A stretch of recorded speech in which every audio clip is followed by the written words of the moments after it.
I have to wonder if billionaires are the new sharecroppers. I know that sounds dramatic, but I think modern day sharecropping is happening all around us. Sharecropping used to mean you had to work the land, but you never owned it. Kind of like serfs in the Middle Ages. It's kind of a way of getting around slavery, or it's halfway between slavery and fair enterprise. I know what you're trying to do here, but white people shouldn't do this. Sharecropping was not just you never own the land and you work it. Sharecropping went hand in hand with a whole system of white supremacy designed to keep black people from becoming the masters of agriculture, which they had effectively been during slavery for the last 150 years before that. Sharecropping, vagrancy laws, segregation, they were all part of a mutually interdependent web that was like sharecropping was only part of that. And the reason that's important is because she's about to make a real bad analogy. Today, over 40% of the farmland in this country is either owned by the corporations or billionaires or investment funds. No, it's not.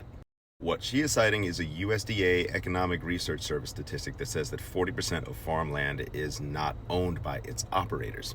Non-owner operators are not usually corporations or billionaires. They're usually old farmers who've stopped farming and they're renting out their land to somebody else to farm it.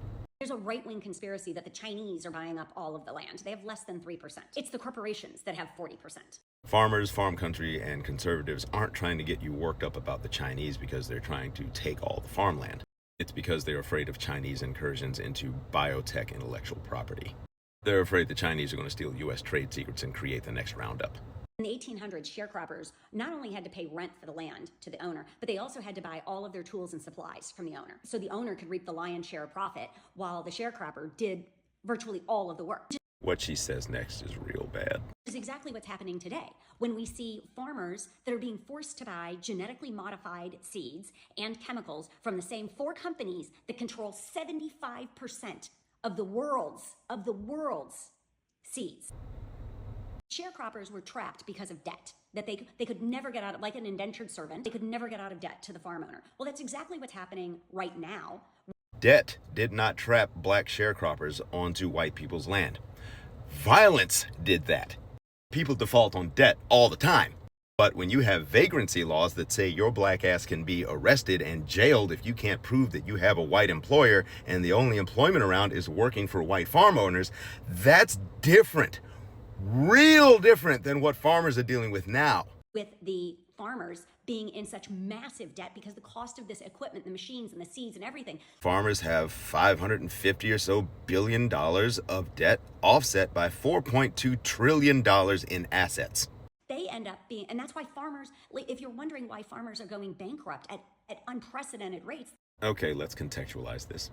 Barring a few crisis periods, the Dust Bowl, the farm crisis of the 80s, and now, farming has been a relatively safe enterprise with a closure rate that's well below the closure rate of other businesses.